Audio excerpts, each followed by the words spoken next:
আসসালামু আলাইকুম। আমি সুজন হোসেন রিফাত। আমরা এখন রয়েছি মাদারীপুরের সদর উপজেলার কাওয়াকুড়ি, উত্তর কাওয়াকুড়ি গ্রামে। আপনারা জানেন যে এই অঞ্চলে একজন বিশিষ্ট শিল্পপতি, ব্যবসায়ী আছে যেমন লিটন ভাই। তিনি তার বাড়িকে সুন্দর একটি রিসোর্টের বা পার্কের মতন তৈরি করেছে, যেখানে এখনো কিন্তু প্রচুর পরিমাণে দর্শনার্থীরা আসে, তারা ঘুরে যায়, দেখে যায়, সুন্দর সময় কাটায়।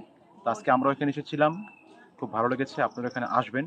আর আগের মতো যদিও অতটা দর্শনার্থী এখানে আসে না, তবে আমি মনে করি আসা উচিত। আর যেহেতু এখন বর্ষাকাল, এখন এলে কিন্তু এই অঞ্চলের বা এই রিসোর্টের বা এই পার্কের মতো যেটি না বলেন না কেন, এটির সৌন্দর্য কিন্তু আগের থেকে আরো অনেক বেড়েছে, এবং প্রাকৃতিক যে সৌন্দর্য সেটিও কিন্তু প্রচুর পরিমাণে বেড়েছে। প্রচুর পরিমাণে ফুল, ফল গাছ এবং বিভিন্ন ধরনের ভেষজ গাছ এখানে রয়েছে, যেগুলো ঝাউ গাছ রয়েছে, এগুলো আপনারা দেখতে পারবেন। এবং খুব ভালো লাগবে আপনাদের এখানে আসলে। আমি মনে করি সবার এখানে ঘুরতে আসা উচিত। ধন্যবাদ।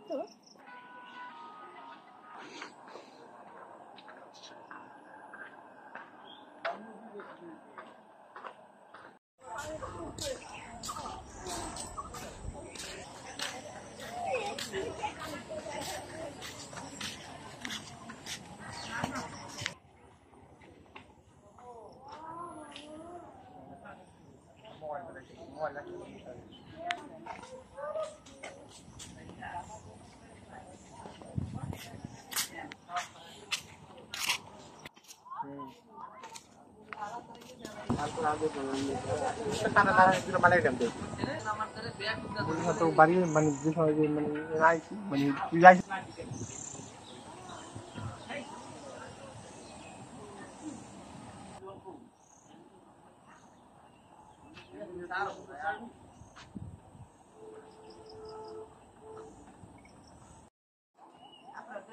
আসসালামু আলাইকুম। আমি সুজন হোসেন রিফাত। আমরা এখন রয়েছি মাদারীপুরের সদর উপজেলার কাওয়াকুড়ি, উত্তর কাওয়াকুড়ি গ্রামে। আপনারা জানেন যে এই অঞ্চলে একজন বিশিষ্ট শিল্পপতি, ব্যবসায়ী আছে যেমন লিটন ভাই। তিনি তার বাড়িকে সুন্দর একটি রিসোর্টের বা পার্কের মতন তৈরি করেছে, যেখানে এখনো কিন্তু প্রচুর পরিমাণে দর্শনার্থীরা আসে, তারা ঘুরে যায়, দেখে যায়, সুন্দর সময় কাটায়। তো আজকে আমরাও এখানে এসেছিলাম। খুব ভালো লেগেছে। আপনারা এখানে আসবেন। আর আগের মতো যদিও অতটা দর্শনার্থী এখানে আসে না, তবে আমি মনে করি আসা উচিত। আর যেহেতু এখন বর্ষাকাল, এখন এলে কিন্তু এই অঞ্চলের বা এই রিসোর্টের বা এই পার্কের মতো যেটি না বলেন না কেন, এটির সৌন্দর্য কিন্তু আগের থেকে আরো অনেক বেড়েছে, এবং প্রাকৃতিক যে সৌন্দর্য সেটিও কিন্তু প্রচুর পরিমাণে বেড়েছে। প্রচুর পরিমাণে ফুল, ফল গাছ এবং বিভিন্ন ধরনের ভেষজ গাছ এখানে রয়েছে, যেগুলো ঝাউ গাছ রয়েছে, এগুলো আপনারা দেখতে পারবেন। এবং খুব ভালো লাগবে আপনাদের এখানে আসলে। আমি মনে করি সবার এখানে ঘুরতে আসা উচিত। ধন্যবাদ।